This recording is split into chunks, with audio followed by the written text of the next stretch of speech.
veterans. Look at the way they treat our veterans. Look at the VA. It's a disaster.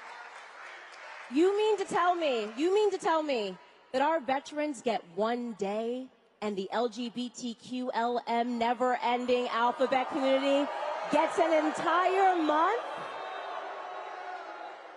Really comprehend how disrespectful that is. Really comprehend what it really means when these journalists come at you and they ask you why you don't worship the LGBTQIA never-ending dyslexic agenda. That's why I'm getting dyslexia. With this alphabet soup community. Everybody's got a problem. Everybody has a feeling. I'm non-binary. I'm a fish today, you know. And I feel like you're not respecting my fish pronouns. And so we're going to need longer than a month. We're going to need an entire quarter to teach people these things. Really think about what it means when you have journalists up there that are lecturing us about pronouns and they don't think about the people that go over and they serve this country. They don't think about the people that fight for our freedoms every single day. It appears to me that they resent the American people. They resent the American people. And the answer to why that is because we understand that these are state actors. We understand that these journalists, of course, this dream that we were sold in school, you know, when I was majoring in journalism and learning that the New York Times is a trusted source. You actually learn this if you major in journalism. Like, how do you know if you're looking at real news? Well, if it's the New York Times, it's definitely true. That's what they teach you in school. If it's CNN, it's definitely true. That's actually what you learn as you are studying journalism in school. They want you to be programmed to do the bidding of the state.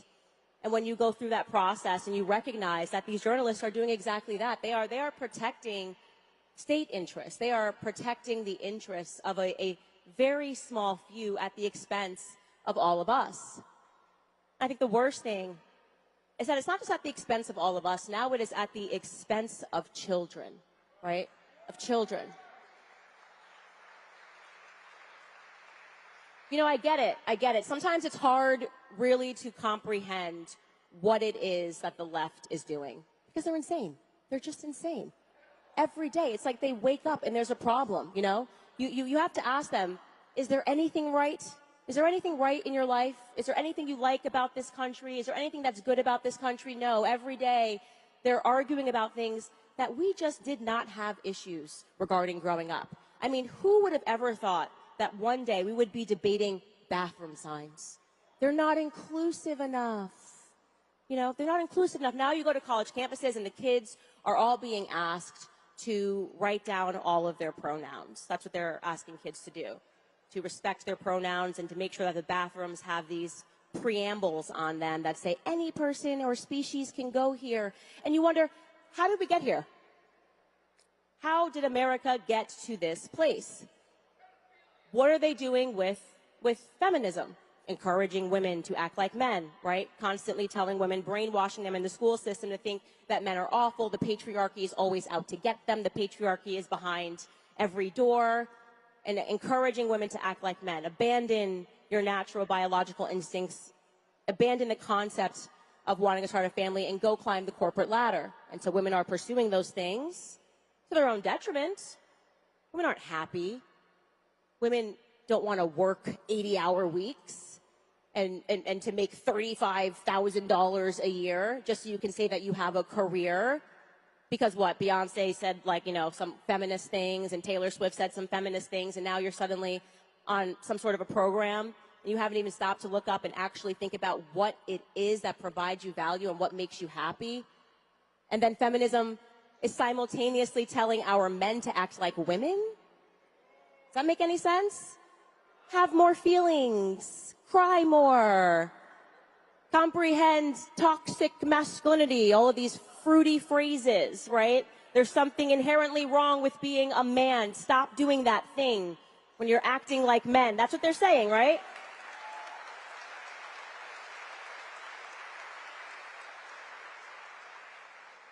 And then you have them constantly working on our children in the classrooms. And this really is a thing that women have got to understand. The big mistake of letting the state step into our households and decide that they're going to raise our children. Free school, they said. Education, everybody deserves an education. That was the pitch. The fact of the matter is we've never handed out more degrees in our society. We've never produced dumber kids. And I'm talking about actually factually dumber kids, mathematically speaking, in terms of their English writing. These are the dumbest kids that we've ever produced. That's a fact. I was saying earlier to a group of kids, go back, do yourself a favor, just Google it. Go read one of the letters that like an 18-year-old soldier wrote during the Civil War when he was just writing to his mom back at home. It sounded like poetry. These kids today can't even write sentences, right? They can't even write sentences. And you have the majority of kids right now, I think it's 40% actually, not the majority, 40% of kids in America cannot pass a basic literacy exam. And yet we're handing out tons of degrees. We're actually we're saying, okay, well, now if they get a 70%, let's just call that a B. They're getting rid of AP classes and honors courses, right? They want everybody to feel good, even though they don't know anything. And you need to understand this because that is the beginning of everything. What they're actually doing, and pay attention really close, is they're recreating slavery. They're recreating slavery. There is a reason that the slave codes, inherent in the slave codes, was the inability. You were not allowed to teach a slave how to learn to read. Why? Think about that. Why? Why was that such an important slave code that even if you were a slave owner and you were caught teaching a slave how to read, you were punished? What was the reason? Because an educated mind cannot be enslaved. The state knows that. So their initiative is, how do I make you think, this is what the state is doing, how do I make you think you're the most educated person in the world when in fact you know nothing? You don't know how to take care of yourself. You don't even know what gender you are, right? You don't even know what gender you are. You've been in school, you've got all these degrees, they're feeling so confident. I majored in gender studies for 4 years, paid $100,000. I majored in gender studies. I majored in feminist dance theory. 4 years. I'm so smart. I know all about feminist dance theory. Here's a degree. Okay, here's a degree. And what happens is these kids get out in the world and they know nothing. They can't survive. These kids don't know how to work with their hands. They don't know how to change a light bulb. These kids are convinced that they are so brilliant because they're holding a meaningless piece of paper and they don't even know how to change a tire. And what automatically happens is they start to resent the people that do. You want to talk about why there are constantly these depictions of people in the South, conservatives. Oh, they're backwards, they're white, they're racist. The people in the South, they're not like the New York City latte-sipping writers who write hit pieces about Candace Owens. No, he's so brilliant. How am I going to get her today? This is how they act, and they think they know everything. These people can't survive. They're slaves. They don't even know they're slaves. They don't even know.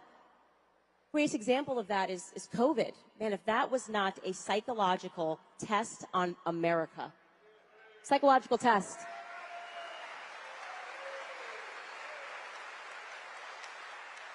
And I'll tell you what it was about. I'll tell you what it was about. It was about the government trying to see if they had successfully created a system where people would believe they were God. God. Literally. They were just like, let's just make stuff up and see if people abide by our ridiculous commandments. Commandment number 1, 6 feet social distancing. I said, no way people are going to do this. Suddenly I went into the grocery store and I was watching people do this on the pads. Walking around like robots on the pads. God forbid you forgot something, right? You couldn't go backwards. You had to go all the way back around. You're like, just a cereal I was just going to grab. The person behind you's looking like, no, no, no. I'm like, surely this is not real. And they had the mask policies that made entirely no sense. You're on a plane. They're like, well, if you're 2, you don't need a mask. If you're 3, you do. I'm like, okay, wait, no, I'm sorry. Can you explain the science? Doesn't matter. Get kicked out of the plane. You'll be banned for life if you don't abide by these mask mandates. Suddenly they're saying to people, don't go see your family on Thanksgiving. No. Government really testing you, right? Do you love your family more than you trust the government? Trust the experts?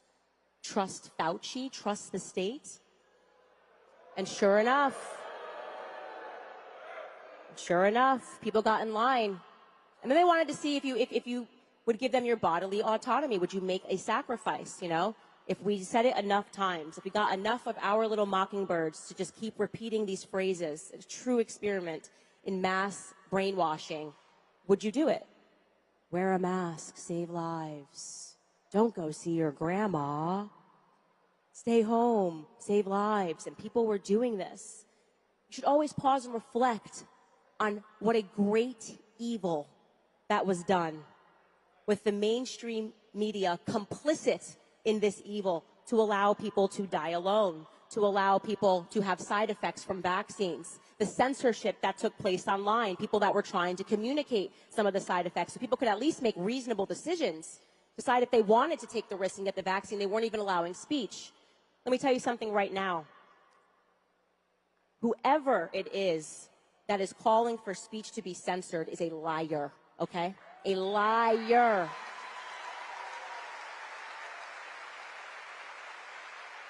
I don't care what the subject is.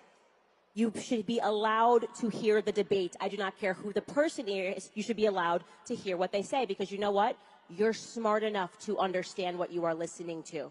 You don't need the government to censor ideas for you. The government is not your God. In fact, it's quite the opposite. The devil has, the government has very much become the devil in our lives.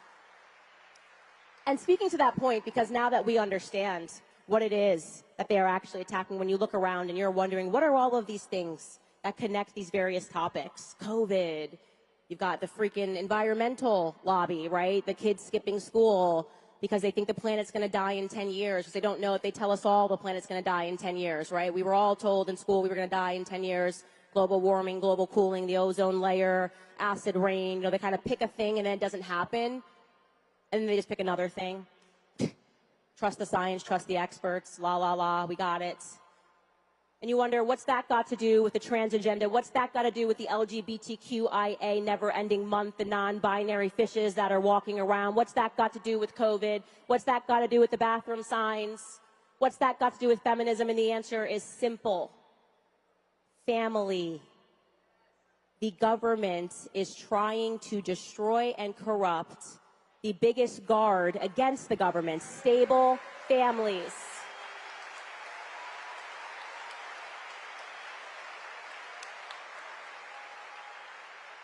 My friend Jack Posobiec often says something, and it's true. You want to be a rebel? Start a family, start a big family, have kids, get married, right?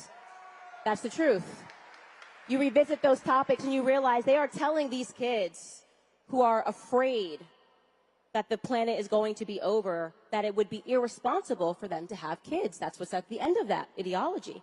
Trust the government, give us your money, we'll fix the planet, you give us your tax dollars, we'll fix the temperature somehow, and don't have kids because the planet's going to be over in 10 years.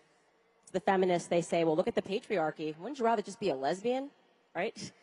To men, like they're suddenly making women something that men don't desire. They're making men something women don't desire. Listen, fellas, I love you, but when you cry all the time, maybe one sad tear at your daughter's graduation, one lone tear. But now you've got these men and they don't know how to lead. There is no strength because they're making masculinity a dirty word. And let me tell you something right now. There is no society that can survive without strong men. None.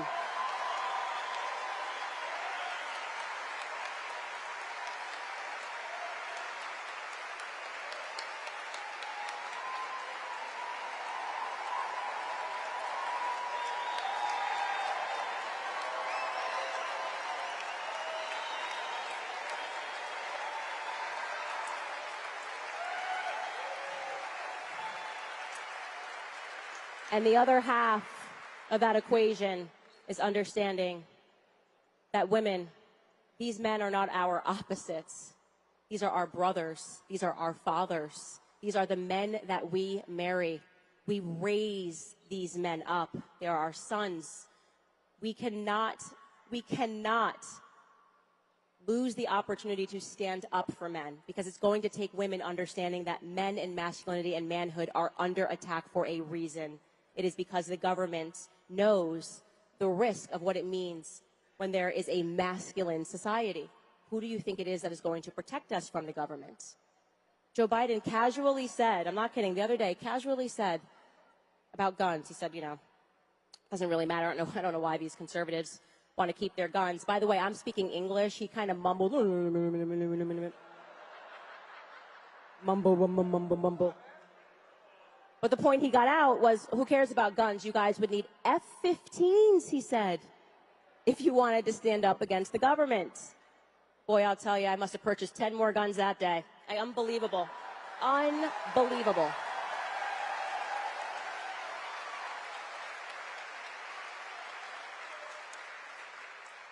Women, be feminine. Men, be masculine.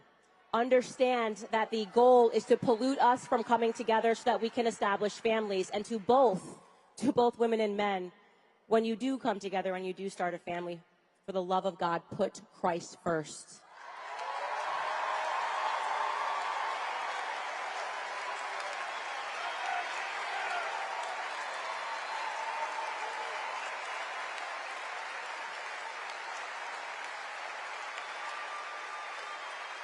This is our country. I will leave you with this. Correct. And we're going to lead out on that chant. This is our country. America is a country that was founded on Christian principles, right? And they understood that. They understood that. And let me tell you something right now. If you think that the full weight of the government is after Trump, you would be right. But understand that the full weight of the government, Trump is just one step. They've always been after Jesus Christ. Christ is King. Thank you guys so much for having me.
Time to waste. The whole country is falling apart. We are on the doorstep of World War III. This is the America that Joe Biden created.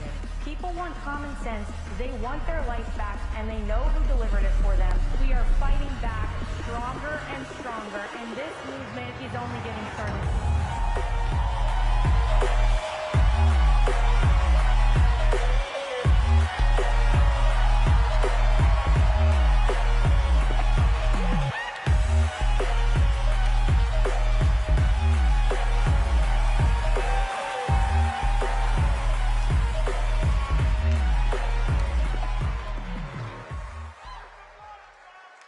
Whoa!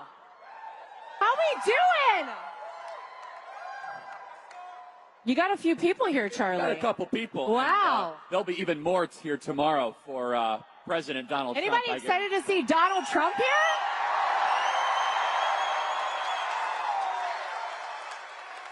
Well, he's coming here. Before we get started, I just want to let everybody know, Donald Trump is coming to Michigan because we're taking Michigan back, and then we're taking the country back on November 5th, just so you know. Yeah. So I am so excited to have you here, Laura. We've known each other for a while. Yes. And we've been in the trenches together. And I think I've built up a lot of credibility to say this, everybody, over the last year. So I've been somewhat critical of the prior RNC stuff. I am thrilled that Laura Trump is now the co-chair of the RNC. Aren't you? And thank you. You're doing a great job. Let's get right into it. I don't know if you guys know this, but you here are at a crime scene. Did You know this? This is where they counted the ballots in 2020. This convention center. Now, of course, I'm sorry. Safe, secure, most amazing election. Oh, yeah, that one. But, no, literally, it happened right here. They rented this out, and they didn't allow any observers here, right here. Laura, you're here actually launching a new election integrity task force. Tell us all about it. Yes, our top priorities at the RNC, we have two priorities. Get out the vote and protect the ballot. So those are the priorities, and we know who will get out the vote for us. It's Donald J. Trump, right? The greatest candidate we could possibly have. Of course, all the down ballot races will be helped out because he is on the ticket as well. He will inspire people to get out and vote. And I'm going to ask you in a few minutes to get involved as well. But before we get there, our other top priority is election integrity. Because, Charlie, let's face it, if we don't have free, fair, and transparent elections, nothing else matters. And that is our goal at the RNC. And by the way, every single person in this country, regardless of how you vote, should want free and fair elections. So, right before I came here, I was about 30 minutes away with the chairman of the RNC, Michael Whatley. He and I started here in the state of Michigan launching our election integrity program. And what we want to do is train 100,000 people all across this country to be part of that team. Now, what does that mean? That means we want poll watchers, but not just that. We want poll workers. We have a unique opportunity right now that we have not had in 40 years as a party. For 40 years, there was a consent decree placed upon the RNC that did not allow us to train people to work as poll workers. Now, think about that for a second. Who was training, Charlie? All the people for the past 40 years, not the RNC. Think about how many people the DNC got to train to work in these polling locations. Yes. So now we have this amazing opportunity so we can train you to work in a polling location. We can train you to work in a tabulation center where the mail-in ballots come in. We also want attorneys to work in every major polling location so we are not reactive, we are proactive. The second you see an issue, we address it.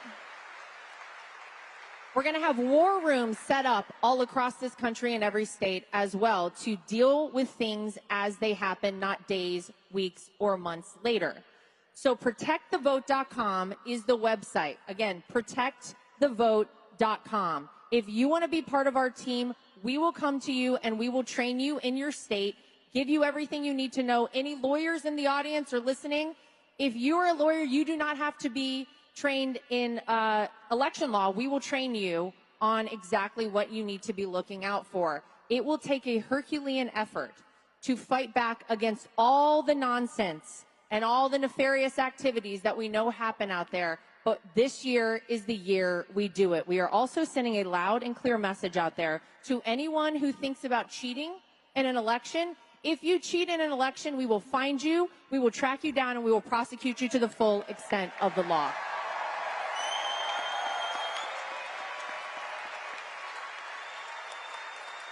So we launched it today.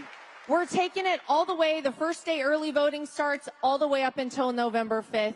And that's how we are going to protect the ballot this time around. We can never repeat 2020 ever again, ladies and gentlemen. This is so incredibly important. And this is different than in 2020. In 2020, let's be honest, we were caught flat-footed. And some of the people that were in charge did not do their job. And we will never allow that to happen again. Laura, you just said something incredibly profound I want to repeat. For 40 years, our Republicans were not allowed to be poll workers. Big difference. So when they were counting ballots here at this convention center, and they were saying you're not allowed to watch, those are poll watchers they were excluding. Now you could be on the inside as poll workers. Can you dive deeper into more detail? Because I think our audience needs to know that, hey, I want to get involved. I want to become a poll worker. Tell us more about this. This is the person, when you go in to vote, who hands you a ballot, to whom you hand a ballot, who helps you there in the polling locations. You can physically handle these ballots. You can count how many ballots come in, and you will know how many ballots should go out. The level of transparency that will allow for with us is huge. That is an incredible opportunity that we now have. And by the way, Charlie, do you know why this consent decree was lifted? Here's what happened. 40 years ago, there was a Democrat judge who placed this consent decree upon the RNC. Every year for 40 years, he would re-up the thing every year, every year, every year. So we could not actually do this. The only reason it was lifted is because this judge died about a year ago, and they lifted the consent decree. That's why. Yes. So it died with him. And I want to let you guys know something else. If you've come to our physical office in Washington, D.C., the RNC headquarters, the bulk of the staff we have at that office is solely focused on this issue, day in, day out, every hour of every single day, because nothing is more important. This will be a free, fair, and transparent election. We're going to work hard for it. I am thrilled and impressed. Let's talk about how the RNC and the Trump campaign are really working as one. This is very important because some people say, I don't quite understand. What is all this? Talk about how there's a symbiotic and harmonic relationship now. Yeah, so I know it's hard to believe because I don't look a day over 20, but this is my third presidential election cycle that I've been through. I know. So the previous two presidential elections, the RNC and the Trump campaign worked side by side, but we really weren't, as Charlie's mentioning, one cohesive unit. We are that now. We have fully merged forces. There is no daylight between the RNC and the Trump campaign. The advantage that gives us is that we don't have multiple people doing multiple jobs. We have one person doing one job for both entities. That means the money that is donated to the RNC and the Trump campaign is able to go farther. That means the goal at hand and the task at hand is laser focused by these people. We're not wasting time. We are not wasting money. So in the 48 hours after Donald Trump's verdict was read in that sham show trial in Manhattan, and we raised $70 million,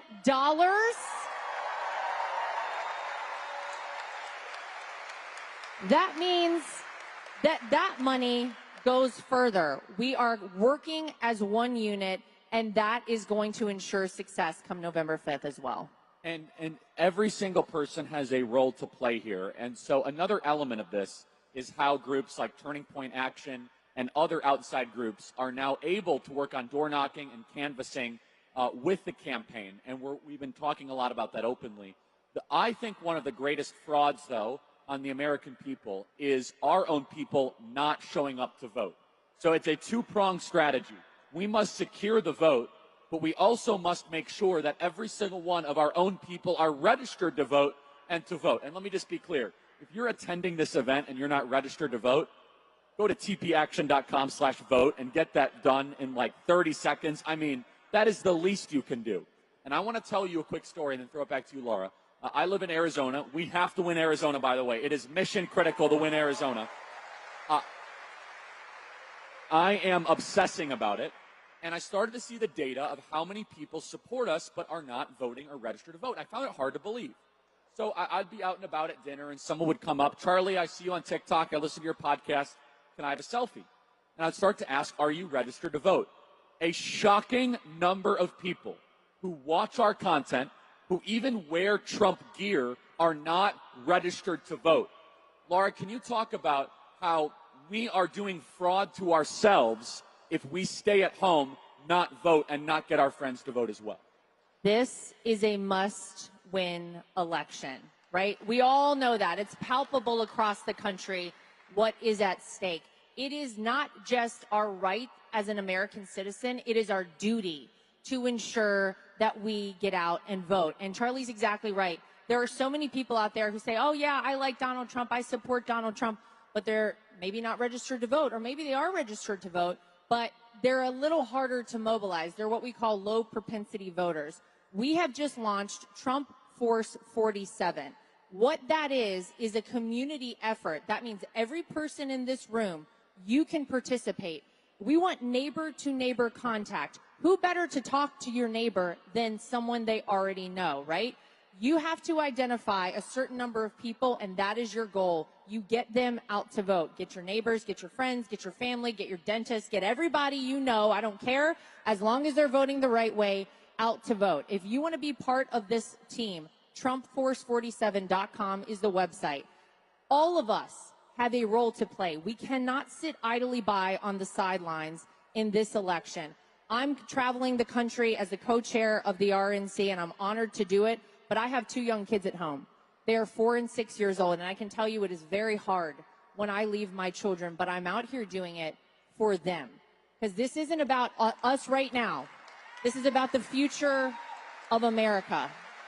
And we all have a role that we can play. So we want everyone to get engaged, and we want to also make sure everybody understands we're going to have to play this game differently, right? We can't continue to do the same thing over and over again and expect different results. It's literally the definition of insanity. So we have our election integrity program that we started at the RNC. That is a first of its kind effort. We also are trying to make sure that every person in this country is reached, and we started applying this in the primaries. Did you notice how Donald Trump won more primary votes in each state than in the history of primaries? Did you notice that? That's the Trump Force 47. That is this effort. That is a peer-to-peer contact effort.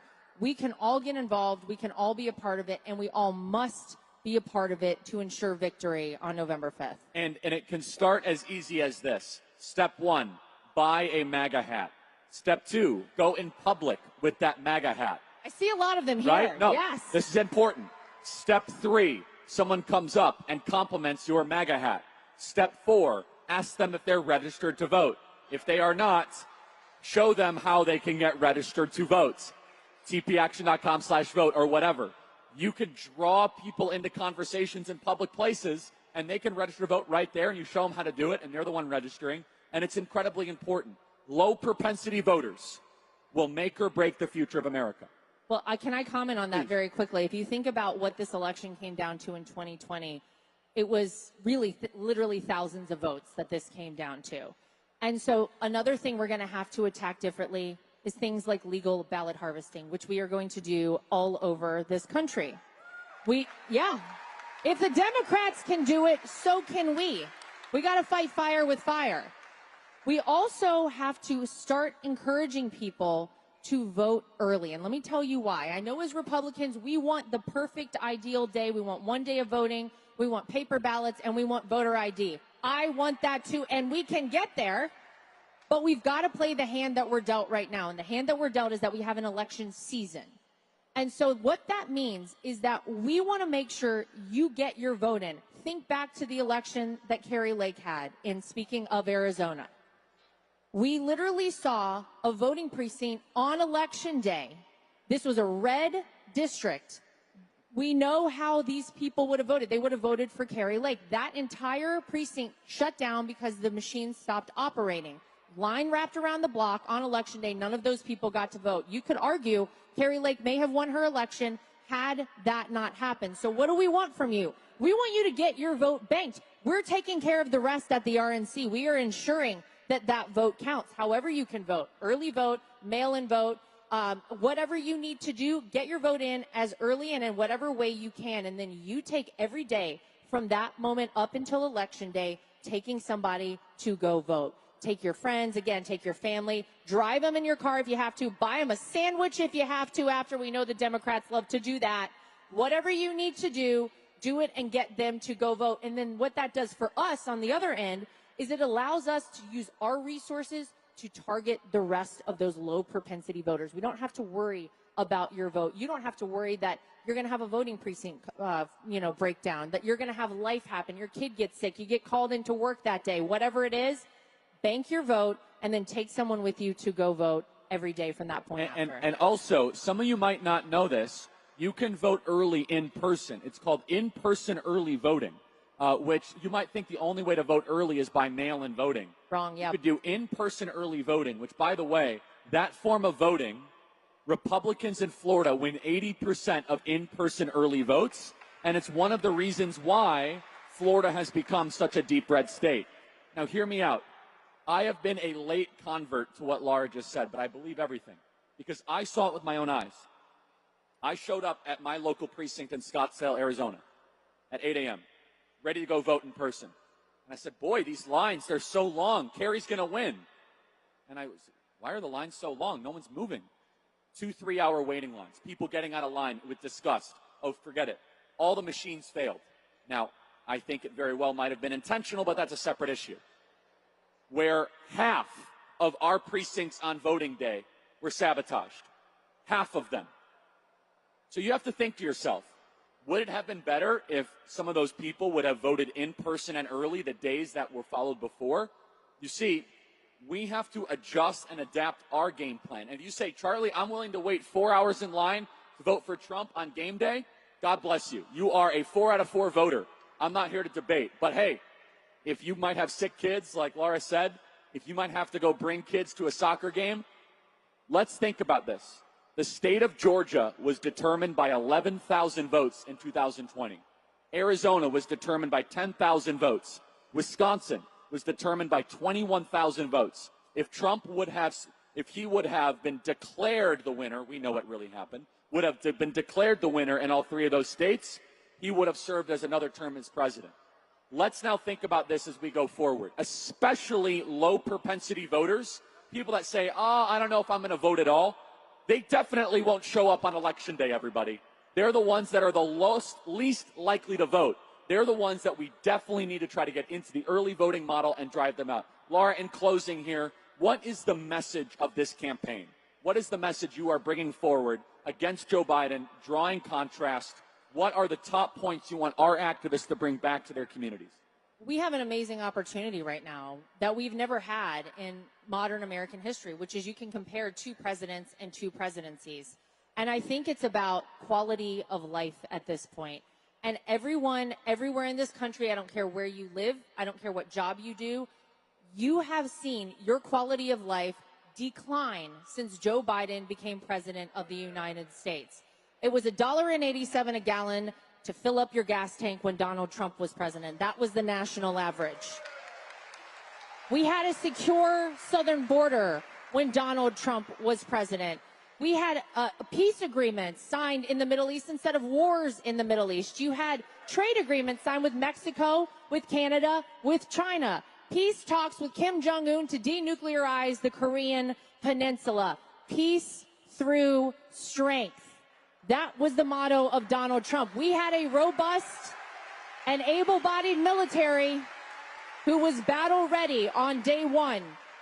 And people knew that when Donald Trump said something, Donald Trump meant it, and they didn't even try.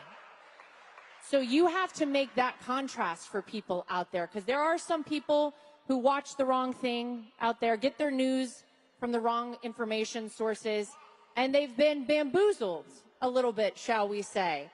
But you have an opportunity right now, because people are hurting everywhere in this country. You have to tell people you don't have to love everything that Donald Trump used to tweet, but now posts on Truth Social, right? You don't have to love it, but you do have to look at the policies, and that's the difference between Republicans and Democrats. We speak in truth and facts on this side. The other side is all emotion-based. Bring people back to the truth, bring people back to the facts, bring people back to how their lives will every day be impacted with Donald Trump back in the White House. And I believe we will see him reelected as our 47th president on November 5th of this year. Laura Trump, everybody, thank you so much. Thank you, guys. Thank you. Thanks.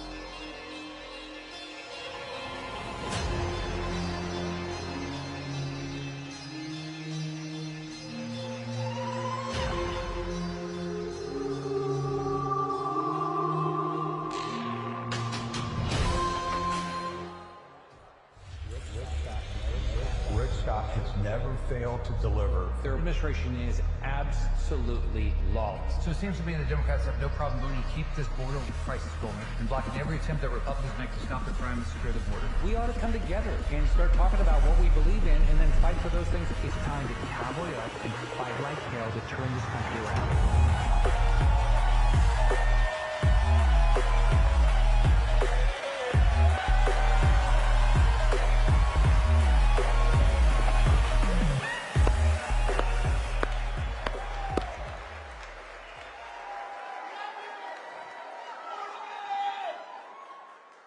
It's great to be in Michigan. Now, it would be better to be in Florida. So, first off, it's wonderful to be here. I want to thank Charlie and everybody at Turning Point. But let me just finish with what Laura and Charlie are talking about. I know you guys are talking about grassroots, getting out the vote, all those things. Let me tell you the impact of it. I've won 2 governor's races by less than 100,000 votes. I won the last Senate race by 10,000 votes. Right? Election night, my Ann and I got married when we were 19, so we already have grandkids. My 7-year-old grandson said to me, this is 2018, he said, "Grandpa, am I going to be on television?" He said, "I want my friends to see me on television." I said, his name's August. I said, "August, you're going to be on television whatever happens tonight." Now, every poll said I was going to lose. I've never had a poll in any of my races that said I was going to win. Right? So we won, and we announced that night we won by 57,000 votes.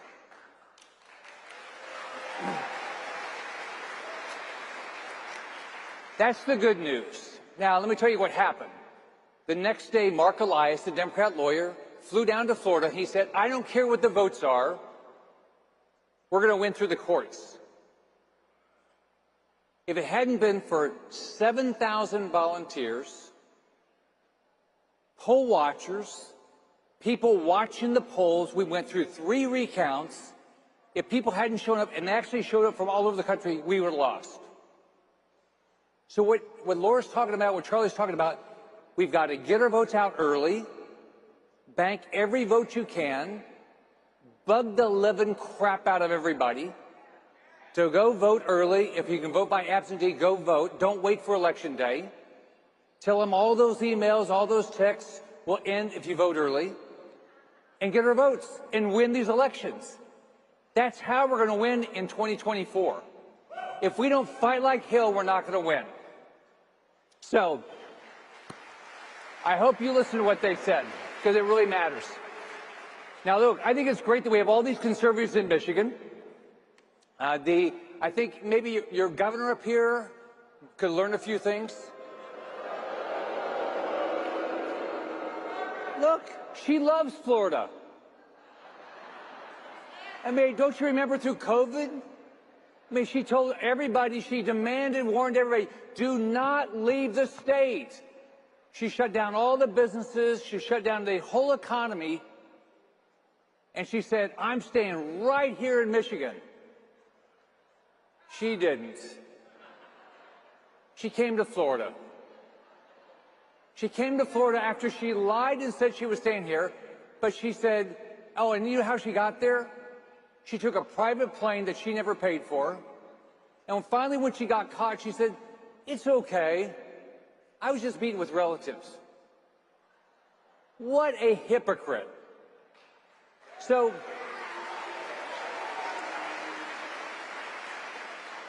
that's what's going on. In this country, what these left-wingers say is that we have rules for you guys, but not for us. You know, Nancy Pelosi can go out there and get her hair done, but nobody else. So first off, what you're doing matters. What you're doing is going to matter in 2024, 2026, 28. Yesterday's old Republican Party, led by Washington insiders, is over, and you are the reason.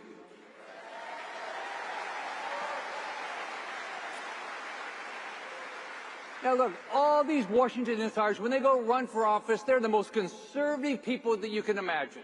They believe in the Constitution. They want to follow the rules, lower taxes, smaller government, all those things. But when the Washington insiders get to D.C., what do? More taxes, bigger government, more rules, more regulation. They can't think, they can't remember what they talked about when they were on the campaign trail. Think about it. That's how we got to, how much debt do we have? Almost $35 trillion. Now, in the Senate, just so you know, it takes 60 votes. Democrats don't have 60 votes. I've been up there 5.5 years. They've had, the maximum they've had is what they have now, 51 votes. So how did they get all this stuff done? Washington insiders. They believe millions of, think about this. How many people you think in this country are working age, 16 to 64, not working? 100 million. Because these Washington insiders think that they should take your money and give it to them. So they don't have to work. Think how many people, and that's how we have all these college protesters, because they don't have to work. These Washington insiders say, oh yeah, we're going to secure the border. Not really. They're just going to say they're going to secure the border and pass a bill that doesn't have anything to do with border security. And these Washington insiders, they're a little bit embarrassed to talk about the things we believe in. Our faith, our family, small government, our communities. Because you know why? They know the mainstream media, they don't like that stuff, they want to be liked by them. They want to be part of the in crowd. This has got to end. Enough with the Washington insiders that are ruining this country.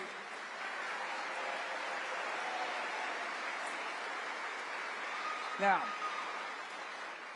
Donald Trump had 4 years. He's going to have another 4 years.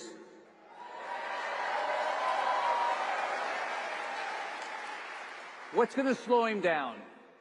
Washington insiders. Because he's going to need a House and a Senate that supports his agenda. If we don't get new leadership, we'll get the same old stuff.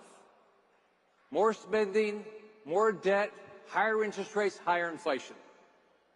So let's think about where we are right now. We got an open border. It's completely open. If you've been down the border, I've been down the border. They throw all their IDs away on the Mexico side. They say, I'm Joe Blow. I want to go to Michigan, and we, with your tax dollars, are paid to come up here. Drugs, terrorist criminals. We've got over 100,000 people dying of drug overdoses. 100,000 friends, family members. Sheriff was telling me the other day, 70% of the drugs that are not bought through a pharmacy now have fentanyl. Thanks to Communist China.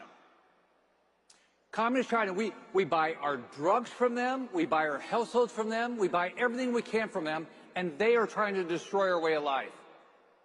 We need to wake up, stop buying anything made in Communist China.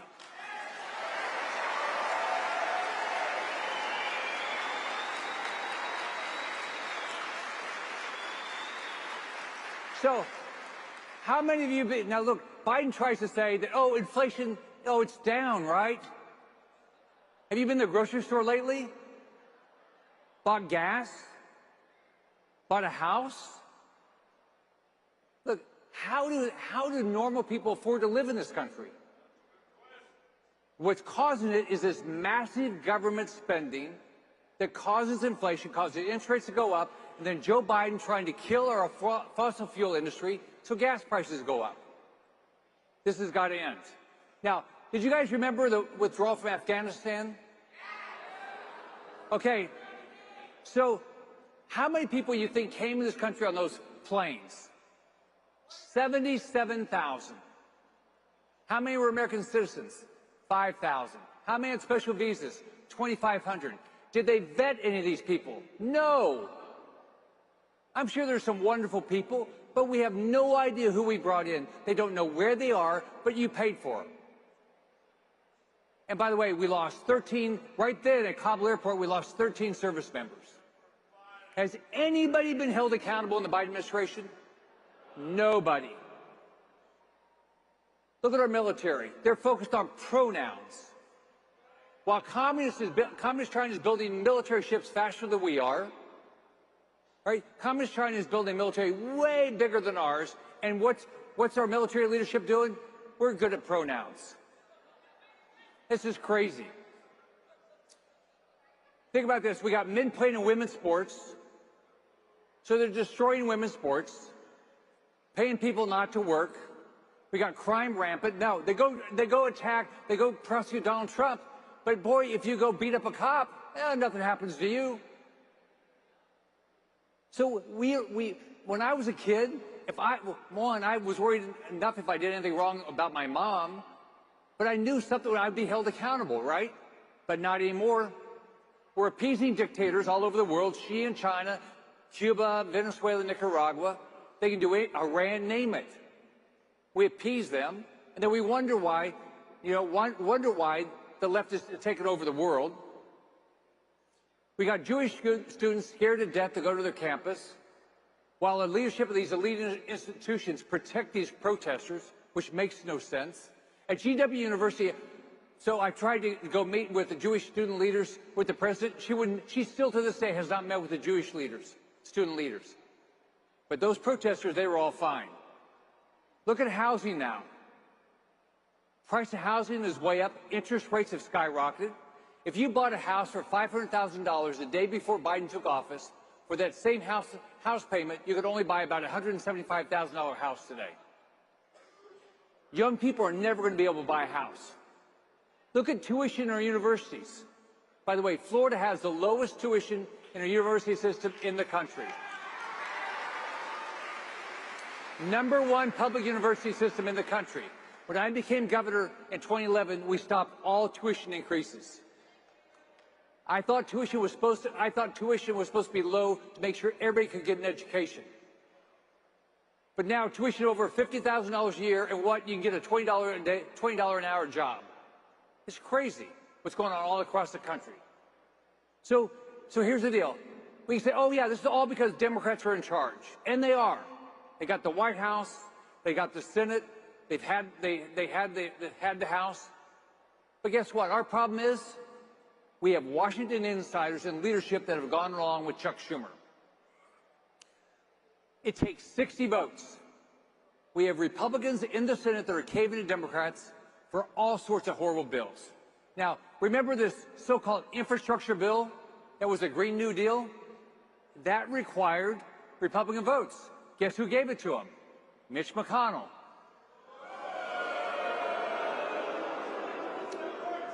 Mitch McConnell, said, Chuck Schumer says, how many votes do you need? And Mitch McConnell shows up with them. And now we have Green New Deal's junk that's. I'm sure you knew when I bit off more than I could chew. But through it all, when there was doubt, I ate it up and spit it out. I faced it all, and I stood tall, and did it my way. For what is a man? What has he got? If not himself, then he has not to say the things he truly feels, and not the words of one who kneels. The record shows I took the blows and did it my way.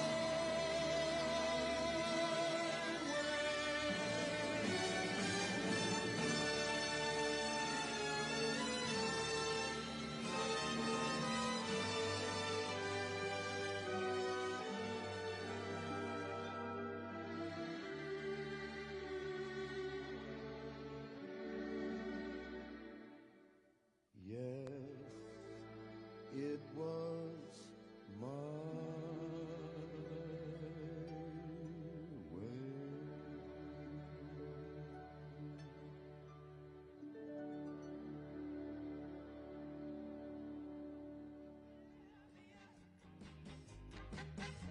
New York City, let me home. Boston, Massachusetts, and don't forget New Orleans, the home of the blues.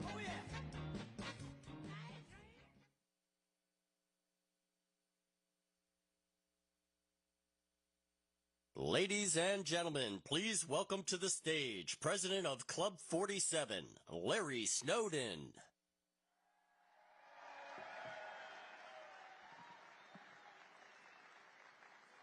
Thank you, thank you.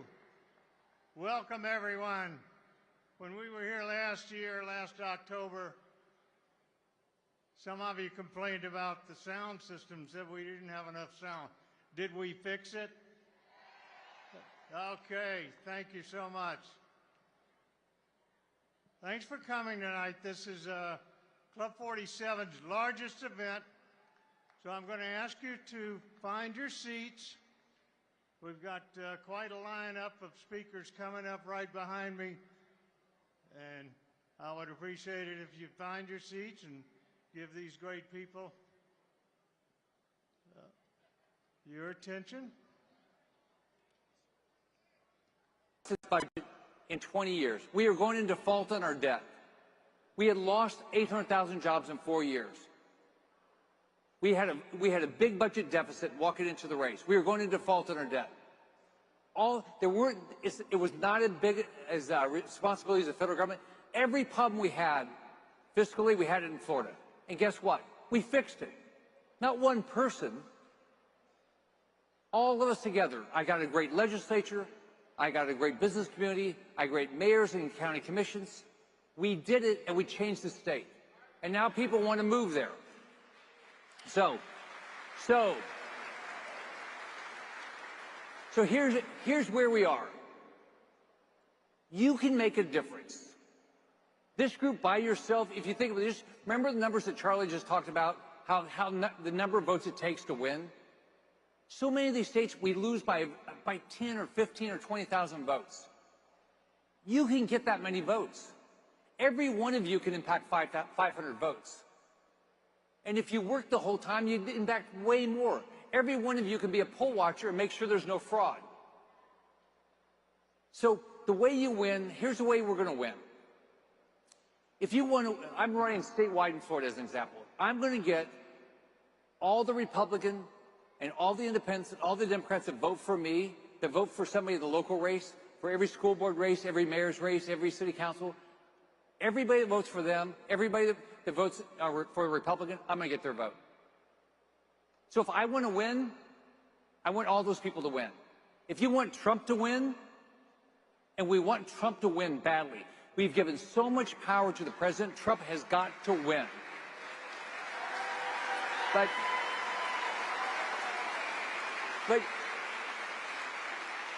if you want to win, you've got to maximize every vote. So for every election, every mayor's election, school board, go get every vote you can. Don't take any, even if it's a purely Republican district, get every Republican voter, every independent that's going to vote for us, get everybody to the polls. And here's what's going to happen. If we do that, next year, the first thing will happen, we'll have a secure border. Crime will go down. It will happen. It will happen overnight. Number two, we'll have optimism in this country. We will elect people that are going to balance the budget, start watching your money. We will have accountability. We won't allow this political persecution of Republicans. Right? And we'll hold people accountable. Like we'll hold people like Fauci accountable for all of his lies. So I just implore you, between now and November, every day, what you can do to get the message out that we have to get every vote. And then, so in your states, whatever state you're in, whenever you can do absentee vote, get every absentee ballot you can in as early as you can. When there's early voting, vote early. If you're in Chicago, people say vote often, but you can't do that in most places. And then on election day, you've got to get every vote in. If we do, next year is going to be a hell of a year. And if we don't, just think what it's going to be like. Biden will never secure the border. inflation will never go down. Nothing's going to get better. The military will not get better. And guess what? She will continue to get stronger. He'll continue to get stronger. We'll have dictatorships all over the world that Biden will continue to appease. I mean, look at what he's doing in Cuba. Since the 1960s, have we had Russian warships coming into Cuba? Right now, 30 miles off the coast of my state, all because of Biden. So, let me just tell you, it's wonderful to be here. I'm very appreciative of Turning Point. I'm very appreciative of Charlie. Charlie's been a big supporter in my race for leadership in the Senate. But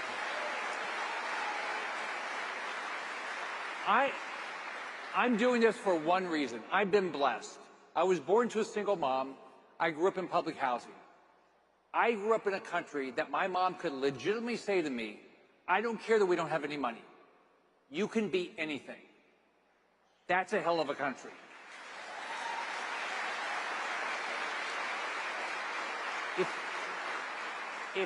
If we don't win this November, the idea of this country, the whole idea of this country, that you can be anything, the American dream, is dying. That's not fair. It's not fair to any of our kids, our grandkids, anybody in this country. We can change this country. It is our opportunity. Let's go build the most kick-ass country in the world. God bless you.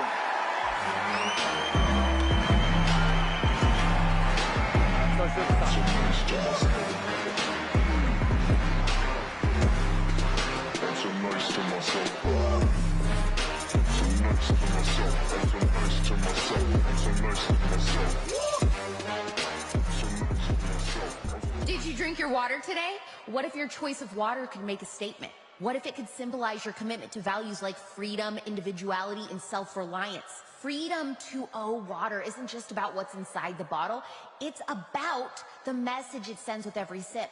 This is what I drink on every spillover episode. With labels like, this water isn't free, but your speech is. It's not just refreshing. It's rebellious, and it's unapologetic to drink this in public. Can you freaking believe it? But that's where we are. It's a reminder that even the most ordinary acts, like taking a sip of water, can be infused with meaning and purpose. So why does it matter? Why should we care about the source and sustainability of our water or the message on the label? Because every single choice that we make, no matter how small, shapes the world around us. By choosing to drink Freedom 2.0, you're not just choosing a brand, you're choosing to stand up for what you believe in. You're choosing to support companies that share your values and prioritize your freedoms. Try Freedom 2.0 and tag me in your Instagram story for a repost. Hold on, drink break. Not like as good as the Welch's grape juice girl, but just, disregard that. Let's show the world that every gulp is more than just hydration. The Declaration of Independence. Keep sipping, stay hydrated, and always be free. Go to freedom20.com today. That's freedom20.com. Speak your thirst. Protect the first. Dad went up, but when he got to the top of the bend and stepped out onto the corn, the rest of the corn fell on top of him. They got tractors, ripped the grain bin apart, dug for him frantically, and the ambulance took him to town. They worked on him for hours, but unfortunately, we're not able to bring him back. She took it really hard when he was killed. Just thinking, how are we going to get through the next 24 hours? It was hard. She just took over, and there was no question that we were not going to sell the farm. They were going to farm. There's some kind of a drive in her that makes her get up in the morning and get the job done. We're not talking about shutting down the country. Businesses across the country forced to shut their doors, already leading to absolutely stunning increases on unemployment claims. Right now in America, our civil liberties are under attack. There's a lot of states that completely shut down their economies and took away people's freedoms and rights. I decided that downs. If you look back to Governor Noem's decision to open up Mount Rushmore for 4th of July celebration at that critical time in COVID, it was also inspiring for Americans across the country. And at a time in our country's history when everywhere else in large cities people were tearing down statues, we gave the world a view of people enjoying their freedom and celebrating America for what it stands for. If you want to know what my dad was like, just spend a day with Christy. Christy is a fighter. If you don't believe that, just pick a fight with her. I will continue to fight for the conservative values that have guided me my entire life. Thank you so much, and may God bless the great state of South Dakota. Have a wonderful evening.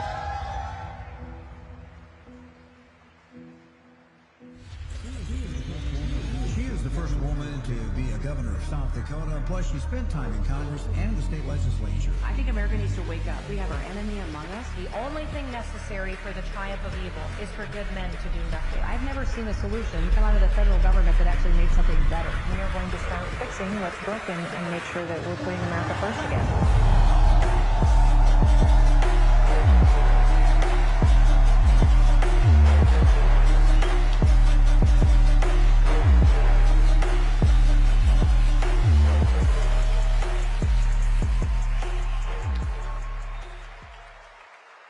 Good evening.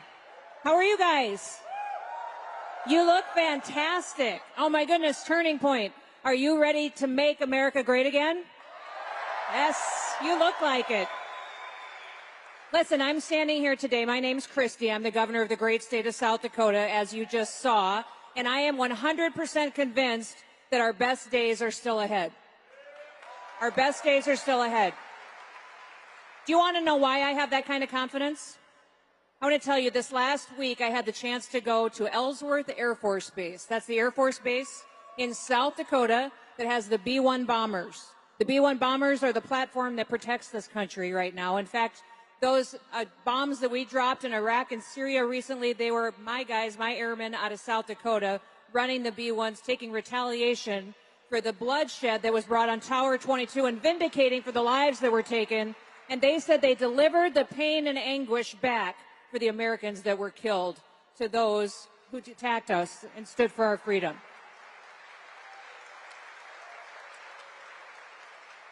But I went to that base, and when I stood there, the reason I was there was because the wing commander was retiring, and they were installing a new commander over the wing. The base has a commander, but then the bomber wing has another commander as well. And when I went to that retirement ceremony, it was interesting to me because as the base commander stood in front of everyone, he said, I interviewed all of the people who work for the wing, and the one statement that they said consistently about this wing commander as he retires is that he consistently had sustained optimism while facing difficulties. And I thought, wow, what an incredible thing for your team to say about you, that you have sustained optimism while facing difficulties. He also had these 4 points of advice for the new wing commander that would be in charge of our bombers, that would protect America into the future. He said, number 1, achieve success on purpose. Achieve success on purpose, which means have a clarity of mission, know exactly what you're going to do. Number 2 was to remember the importance of people. Your people are your everything. Number 3, resilience. Resilience determines what you're going to accomplish.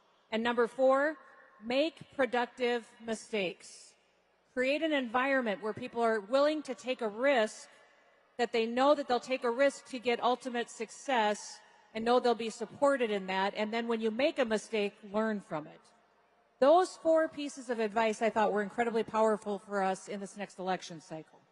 That we have a mission and clarity of purpose. That we remember it's about the people. It's not about governors and senators and all these government officials. It's certainly not about Fauci. It's not about Nancy Pelosi. And dear Lord, we all know Joe Biden sucks, right? We're pretty clear on that? Absolutely. It's about the people. In South Dakota, our motto is under God, the people rule. I love that motto. It reminds me every day about what my job is. It's not to be the people decide. And we get our rights from God. We get our rights from God. You know, while the whole world was losing its mind during COVID and falling apart and slamming the door shut and locking people in their homes, South Dakota made a very different choice. We ended up being the only state in the country that never once closed a single business. We never mandated any masks or vaccines.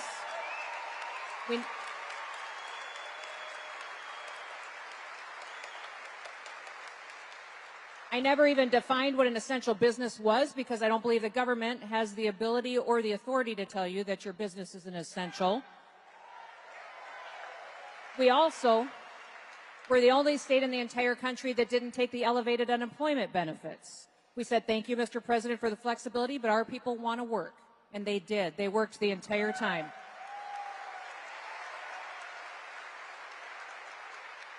And when you saw those riots and violence happening across the country, tearing down our monuments, our history and statues, instead South Dakota, we did a national advertising campaign saying, come to South Dakota.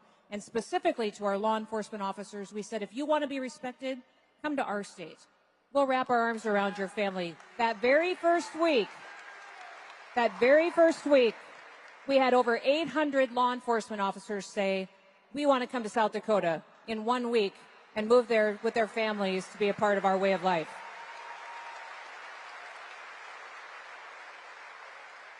So where are we today? Today, South Dakota is thriving.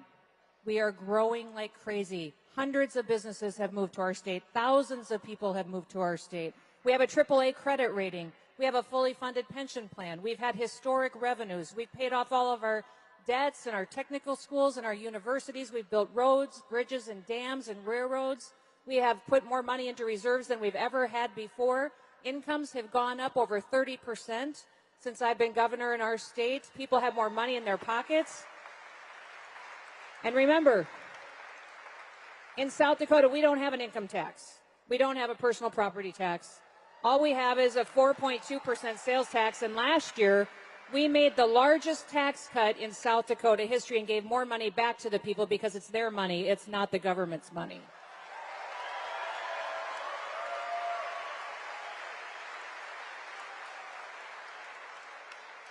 One of the things I'm the most proud of is that South Dakota has the highest birth rate in the nation. People are having babies. In fact, I've got 3 grandbabies of my own, and I think they're so incredibly special. We are the only state in the country that while you see all this madness that is going on under the Biden administration and the threats that we have to national security and all of the issues that are going on with the economy, we're the only state in the country where our mental health challenges are going down, our suicide rates are going down, and the only state where overdoses are dropping. And this is happening because people are happy.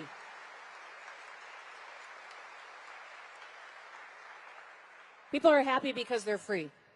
They're happy because they're free and they get to have personal responsibility to make decisions for them and their families. Now listen.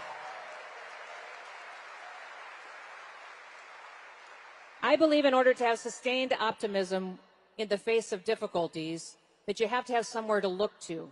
You have to have somewhere to look to have hope. And this country is desperate for hope. Now listen, hope isn't just wishful thinking. Hope is optimism with a plan. And that's what we've got to deliver. We deliver hope, but we do that with an optimistic attitude and with a plan to take America back from this administration and make it great again and make it strong again.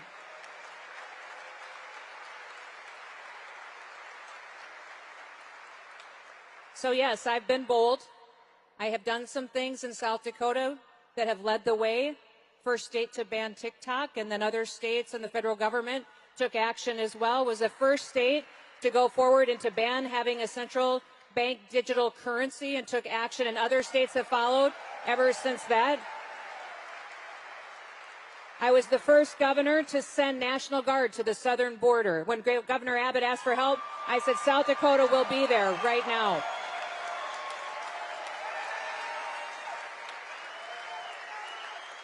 We have since deployed 6 different units down to the southern border to help build, to patrol, to conduct surveillance, and to help make this America as safe as we possibly can. And I've got an engineering unit down there right now that's building barrier wall as fast as they can and anywhere they can to help make sure that we get to protect this country.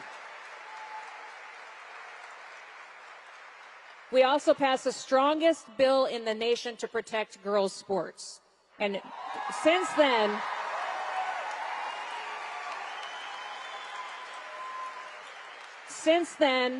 Almost a dozen states have used our bill as model language because they know it's written correctly and it will withstand a court challenge and it will be upheld. And listen, we are not going to let mediocre men take away opportunities from exceptional women. We're just not going to let it happen.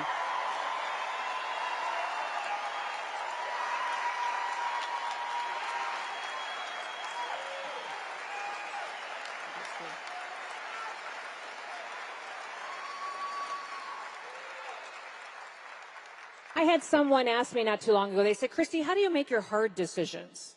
Like, you know, I know you make a lot of decisions, but how do you make the hard ones? And I told them, you know, I don't really think the hard ones are all that hard.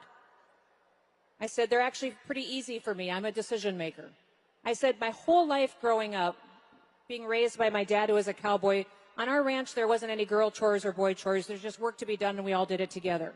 When I got to college and when I was elected to the legislature, there was more men than women, but nobody really talked about it. When I went to Congress, there was not as many Republican women as there was men, and that was okay. Nobody ever discussed it, so I never really thought about it in my lifetime, and then I decided to run for governor. And I found out when I ran for governor in the polling that it was hurting me that I was a woman. You see, South Dakota had never seen a woman governor before. They were okay sending a woman to Congress to vote and do policies and stuff, but they weren't quite sure they wanted a woman to be the boss, to be the CEO. So I had to convince them. And when I got elected, I remember being standing in the rotunda being sworn in for the inauguration ceremony. And as I was standing there, I was looking around at all the hundreds of people and the ceremony started. I realized the entire ceremony was built around the fact that the day I was being sworn in as the very first female governor of the state of South Dakota was the 100th anniversary of women getting the right to vote in our state of South Dakota. It was the 100th anniversary.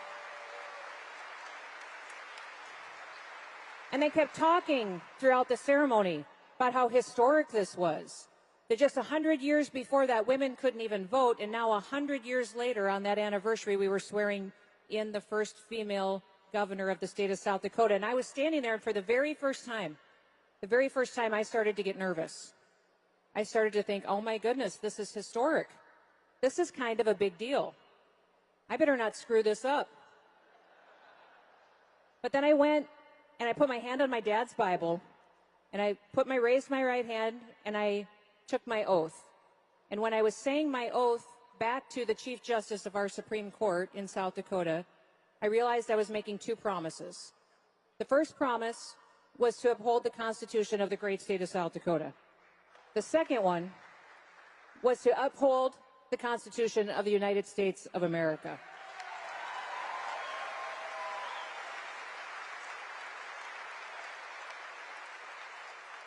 And I thought, two promises? I could do that. That's not hard. So that's how I have made every single decision in my role as governor. Every decision has been, the very first question out of my mouth is it constitutional? Is it not constitutional? Does the Constitution say I have the authority to do that? Do I not have the authority to do that? And what happens if I overstep my authority? That is where the beginning of every decision has to start. So hard decisions aren't that hard if you've got your priorities right, if you've got your foundation right, if you love this country and you recognize that the power is not with the federal government. In fact, states are much more powerful than the federal government, but the real power granted to us by our Constitution is to the people, and it's given from God. That's where it comes from.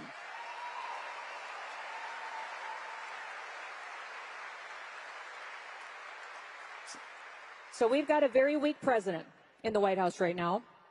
He's a bumbling, weak, old man. I'm not sure if he can complete even daily activities and remember what he did that day. And when he is in the White House, we have extreme challenges. Russia invades its neighbors. China takes advantage of us all around the world. We have incredible dangers. Israel gets attacked. When you put President Trump back in the White House, peace deals get signed in the Middle East. The economy thrives. We take advantage of China. And America is respected again. That's what happens when President Trump comes back. Peace through strength. Peace through strength is what he brings.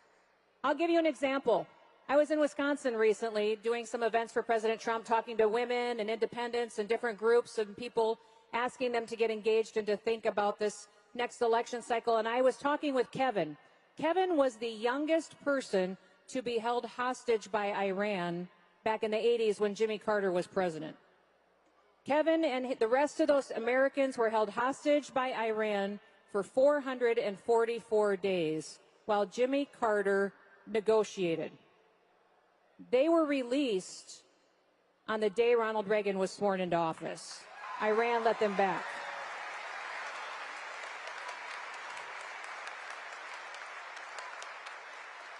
That's what peace through strength is. That's what peace through strength is. Jimmy Carter was a weak president, and Iran recognized immediately that Ronald Reagan wasn't going to put up with it anymore. Joe Biden is a weak president, and all of our enemies, foreign and domestic, are going to recognize that when Trump gets back in the White House, that he's not going to put up with it anymore either, that he is going to take action.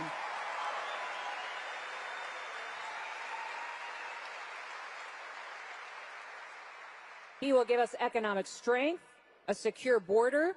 He will make sure that we end political prosecutions, which we see across this country, and he will bring law and order back to our streets. That's what President Trump will deliver for us. So if you're sitting here and you're struggling to have sustained optimism, if you turn on the news at night and you get discouraged, I'm going to remind you of something. A lot of you in this audience are very young. You've got more of your life ahead of you than you have in your past behind you in the rearview mirror. At the founding of our country, when our founders decided, and those colonists decided to fight against the British Army and to take our freedoms for us and to write a Declaration of Independence, I want you to really think what they were doing. They were taking on the strongest military in the entire world. And they were doing it at a very young age. In fact, George Washington at the time was only 44 years old. John Adams was 40. Thomas Jefferson was 33 years old, and he wrote the Declaration of Independence at the age of 33. James Madison was 25 years old, and Alexander Hamilton was just 19. It's incredible, isn't it, that our founders were that young, and they gave us this gift of this country.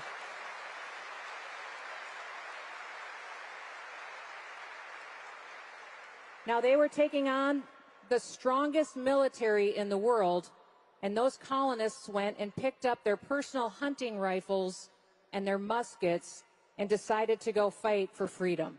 Now, if they can do that, we can do what we have to do this election cycle, can't we? We can do it. In fact, Ben Franklin at the time reminded them of the job. Ben Franklin said as he signed the Declaration of Independence, "We must all hang together, or most assuredly, we will all hang separately."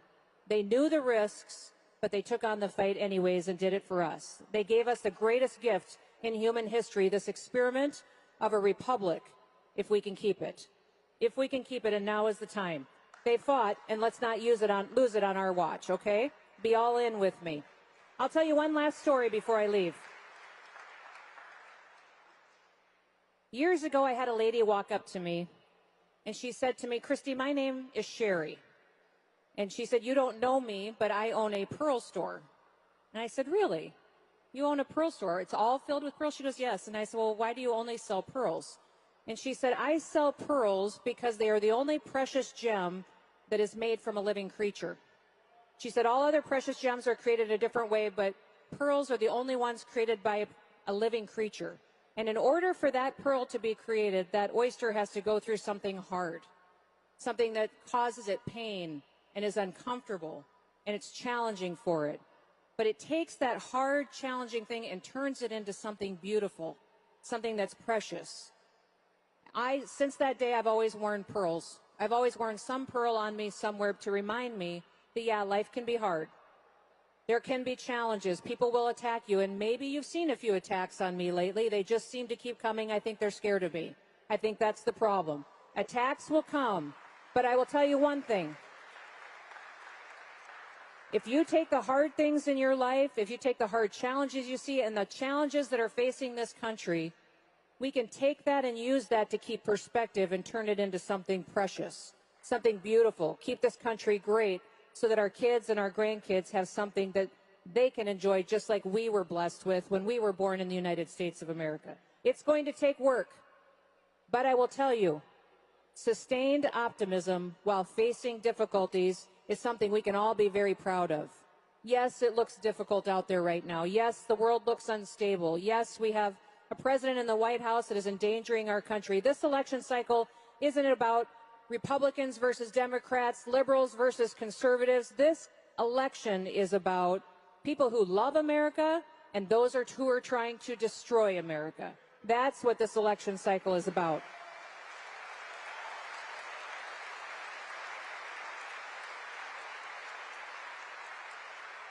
I know you all love America. I know you're committed. I know you're all in. I'm going to ask you this election cycle to go start having conversations with people you haven't talked to in a long time.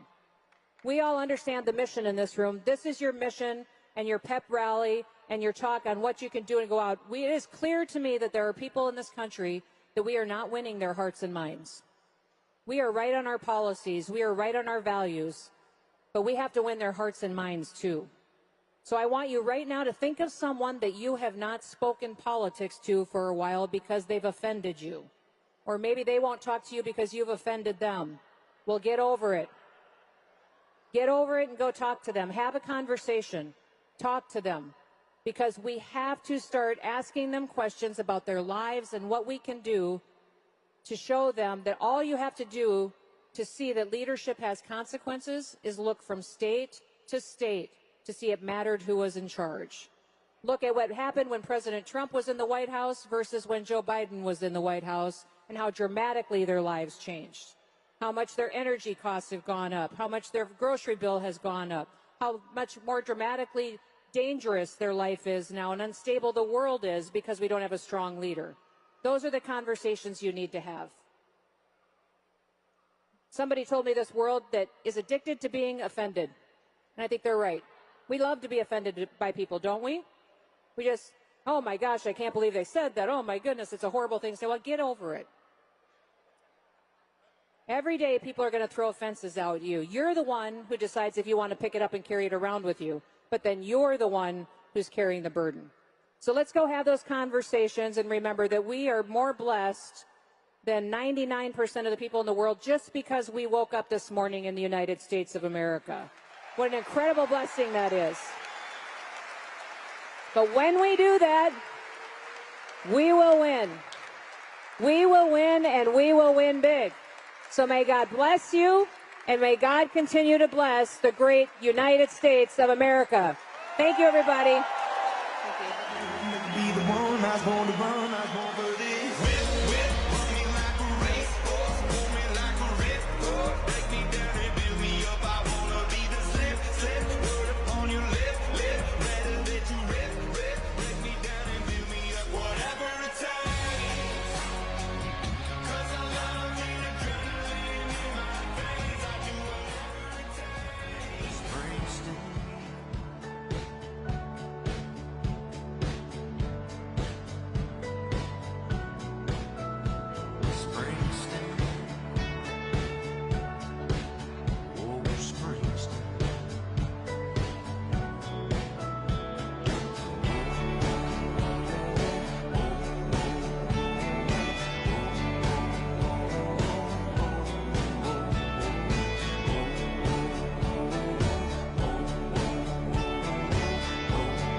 He's a bold guy, very, very successful, doing well. He's incredibly charismatic and creates these breakthrough moments. He's back. Vijay Ramaswamy. We're going to speak the truth. I think we are skating on thin ice as a nation. We've lost our sense of who we are as Americans. We are hungry for a cause, not a nation, not a corporation, not a virus is going to defeat us. Forget about the other side. The other side is full of hypocrisies. We can't just criticize Biden. Focus on what we actually stand for. We stand up for the truth. We're going to start running and do something. That is what will win us the revolution of 2024.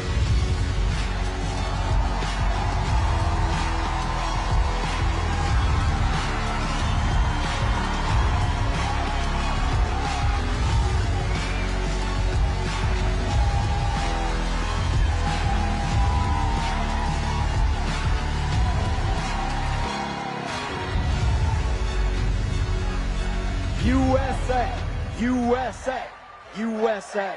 Let's hear it. USA, USA, USA, USA, USA. I love it, guys. Thank you. It's good to be back. The People's Convention. We're going to make this happen. I just, they made me pound out 20 push-ups backstage. I love that. I'll tell you something. I'm going to kick this off with one thing. Is I was talking to Charlie right at the podcast upstairs before we came down here. I am sick and tired of talking about Joe Biden. I really am. And this is important for this year because, first of all, he's not really the president of the United States. Let's start with that. He is a puppet for the managerial class and the deep state that sits underneath him. But number two is, and I'm gonna said this for the last year, I'm gonna call it tonight. He is not gonna be the Democratic nominee that we're running against in this year's election either. You better get ready for somebody else. And so the reality is, what the heck are we gonna do about it? Could speculate who it's gonna be, forget about that. Well, we need to answer right now, and this is my charge to you. This is why I'm here today, is I am worried we are about to have another red wave that never comes in the year 2024. Complacency is not an option this year. That is why my message to you today is we got to ask ourselves who we are as Americans. Who are we as conservatives? Who are we as citizens of this nation? What does it mean to be a citizen of the United States of America in the year 2024? It means we believe in the ideals of 1776. That is what it means to be an American. 2024 is 1776 in the United States of America. And you guys are like the revolutionaries who fought that revolution. A lot of young people, that's why I love coming to these Turning Point events. It's going to be your generation that actually saves this country like it did the first time around. We are done obsessing with what the left puts on offer. They're good at this. They'll give you some vision. They'll give you something to work with. Race, gender, sexuality, climate. And we're sitting here criticizing them without offering an alternative vision of our own. What do we actually stand for? The individual, the family, the nation, and God. Beat race, gender, sexuality, and climate if we have the courage to actually stand for something. What does it mean to be an American? It means we believe you get ahead in this country, not on the color of your skin, but on the content of your character and your contributions. That's why we're ending DEI and affirmative action across this nation. We are done with it. It means we believe in the rule of law. And I say this as the kid of 2 legal immigrants to this country. That means your first act of entering this country cannot break the law. And that is why we will use our own military to secure our own southern border and our northern border too. That's what it means to stand for the rule of law in the United States of America. And you know what? If we've had the largest influx of illegal migrants into this country in American history, then yes, we will have the largest mass deportation in American history. and we will not apologize for it. That is not racist. That is not xenophobic. It is what it means to stand for the rule of law in this country. End federal funding for sanctuary cities. Stop forking over our money to Central America until they have sealed their own borders. And you know what? You're not supposed to say this one, but I will. End birthright citizenship for the kids of illegals. It does not apply to them. That is how you step up and end the illegal mass migration infestation of this country. That's the first mass deportation that we need. But don't forget about the second one.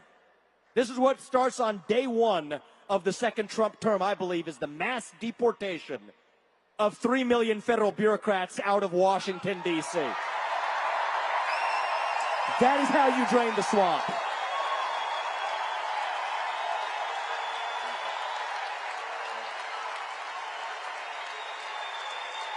We're not holding back. You want to save this country. That is how you drain the swamp. Shut down these agencies. Go straight down the list. U.S. Department of Education, shut it down. ATF, shut it down. FBI, shut it down. You go straight down the list. You cannot reform these agencies. You want to get in there and afuera, shut it down. That's the future of this country. 3 branches of government in the United States, not 4. The managerial class, this is a war in this country. And I don't call this a war lightly.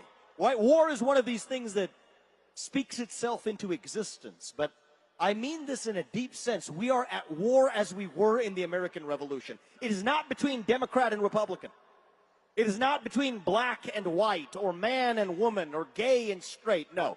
This is a war between the managerial class in the deep state and a everyday citizen in this country. This is a war between those of us who love the United States of America and our founding ideals, and those who hate this country and what we stand for. And right now, more than ever, we need a commander-in-chief who will lead us to victory in this war. And that man is your 47th president, Donald J. Trump, the next president of the United States of America, who's going to be right here with you tomorrow night. And this is your moment to send him back and save this country.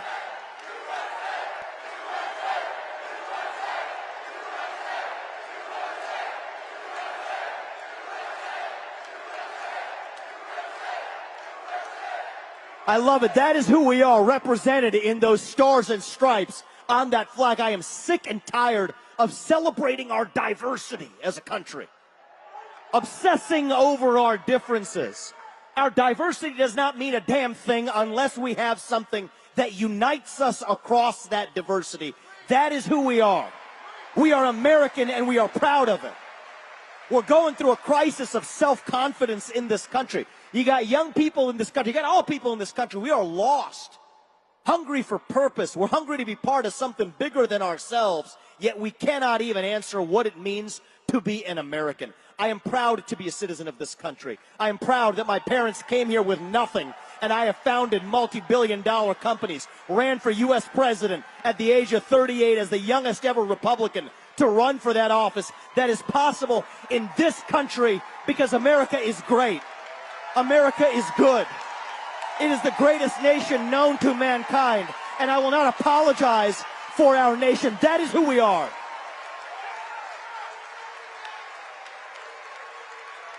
We're not some sorry third world banana republic that uses the court system to decide who becomes the president of the United States of America. We the people decide who becomes the president of the United States of America. That is who we are. That is who we've always been. What are we running to? We're running from something. What are we running to? We're running back to a country where you are free to speak your mind as long as I get to in return. Where you get ahead with your own hard work and your commitment and your dedication. That if you play by the rules and work hard, you do get to live a good life and enjoy the American dream in this country. Where you don't have to choose between speaking your mind freely and putting food on the dinner table. between the American dream and the First Amendment to say this is the country where you get to enjoy both of those things at the same time. The country where we, the people, decide at the ballot box who governs, not unconstitutionally infected prosecutors in godforsaken places like New York. That's who we are as Americans. And if we revive that, we don't have to be this nation in decline anymore. We don't have to be at the end of ancient Rome. I truly believe this. I'm not going to be, I told a smaller group of students here earlier today this. I'm not going to be the guy who comes in here and peddles fake optimism to you. A lot of people who wanted me to be that guy in the presidential debates last year. It's not the truth. I can tell you it's morning in America right now. It's not. You have eyes. You can see it. But it can be. I'm not going to come in here and tell you the American dream is alive and well. That's one of the standard lines you're supposed to say if you're running for president. It is not alive and well. It is alive and hanging on for life support. But it can be alive and well again if we end the Fed and actually grow the economy and end the administrative state and actually unlock this country and do the things we actually need to get done. It can be alive and well again. But that is going to take sacrifice. It is going to take a fight. It is not going to be the man you're going to hear tomorrow night. It's not just going to be Donald Trump coming from on high down to save us. He's going to do his part. I promise you that.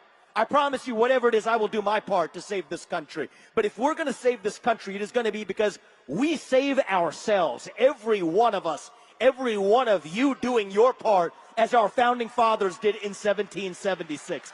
This isn't somebody else's job. This is your job this year in your country to reclaim it. That is who we are. And if we do, then I will look my two sons in the eye and tell them and mean it, that this is still the country where no matter who you are or where your parents came from or what your skin color is or how long your last name is, that you will still get ahead in this country with your own commitment and dedication without fear, and that whatever your God-given potential is, you have the chance to achieve it in the United States of America. That is who we are. Thank you, guys. God bless you and your families, and may God bless our United States of America. Do not stop fighting for this country. We will not stop until we get this job done. Thank you, guys. I appreciate it.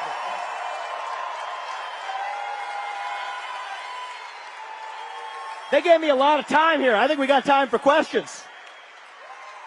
You guys want to ask some questions? Let's open this up, man. I can see a microphone up there. It's we the people today. Let's hear from you. I love it. I will do whatever's required for this country. I promise you guys that. Come up here and tell me what's required. You guys, give it up, sir, right there. I think you are like the energizer for the party right now. Where do we need to put you in the Trump administration? Look, I'm not one of these guys who's like, okay, here's my plan and here's, play the jigsaw puzzle. Let's win this election. I will do whatever's required to win the election this year. And then to implement that agenda, I'm going to get it done. The things I laid out for you, I know President Trump in his heart wants to get all of that done. So if I'm participating in the 2 mass deportations of illegals from this country and effective illegal bureaucrats from Washington, D.C., I'm a happy man.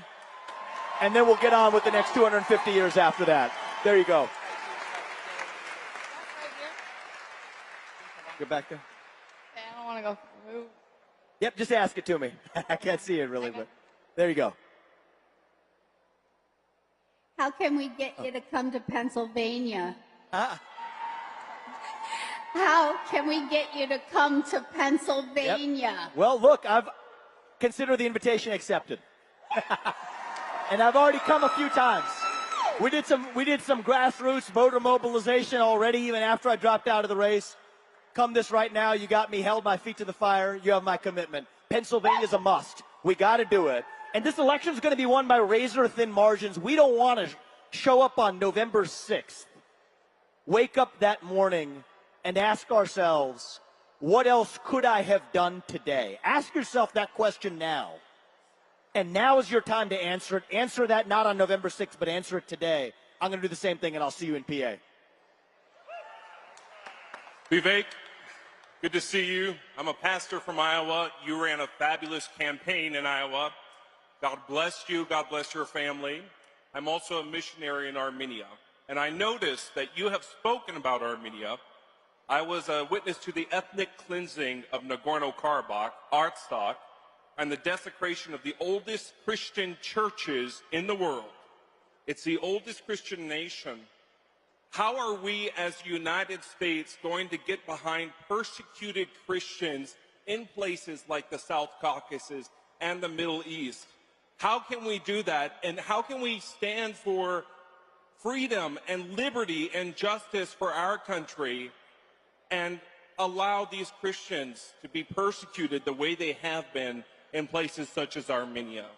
Well, thank you, Pastor. Good to talk to you again. And I'm glad you're raising this because I want to answer this in a way that really clarifies the answer here. Because you might hear about this. I was the only presidential candidate who spoke about this because it's important. There's 120,000 Armenian Christians who were displaced from their homeland in the Artsakh region. Does that mean that we should be going to war and fighting somebody else's war for their border? As I've opposed it in Ukraine, we shouldn't be doing it in Armenia either. But actually, here's the dirty little secret. It is actually the U.S. taxpayer, all of us, who is funding Azerbaijan to actually do it. That's the ugly underbelly of the whole thing is our own taxpayer dollars are paying for it.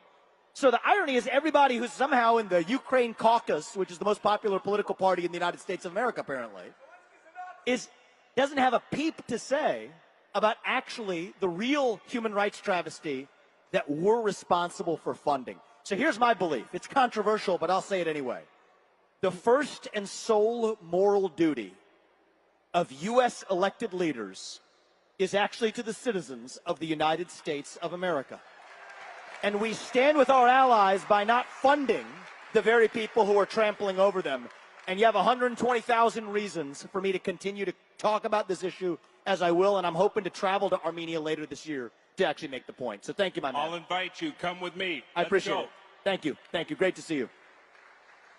What besides pray is the most important thing we young people can do for our country? I'll give it to you. How old are you? He says young people, huh? I'm 14. You're 14 years old. Give this woman, young woman, a round of applause. That's a brave question. So I'll tell you, right now, I think we have a culture of fear in this country. Spread like an epidemic, faster than COVID-19, okay? All 60 directions. COVID, maybe it'll spread a little bit if you cough this way. Fear spreads all directions. Here's my ask of you.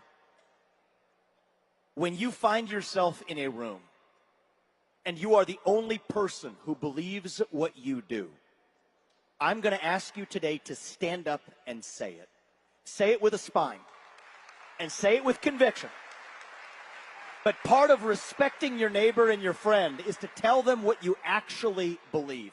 And if you do that, you know what? Fear has been infectious, but courage can be contagious too in this country. It just requires more people like you to actually step up and show it. So yes, pray, number one, and number two, speak your mind and don't apologize to anybody for it. That's really what it means to be a young American today. Thank you. Thank you.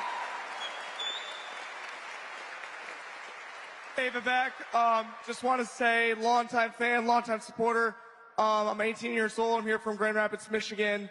And seeing your passion, seeing your drive is just so encouraging to a young conservative like me. One day I want to be on the stage like you, encouraging young Americans, young and old in this country, just like you. And my question for you as a Christian in the political landscape, in the political arena, how can the Christian Church of America, which is so important to revitalizing the American dream, how can we get involved? What are good ways? So look, I think this is such an important question as I talk about individual, family, nation, and God. It's not a four-letter word.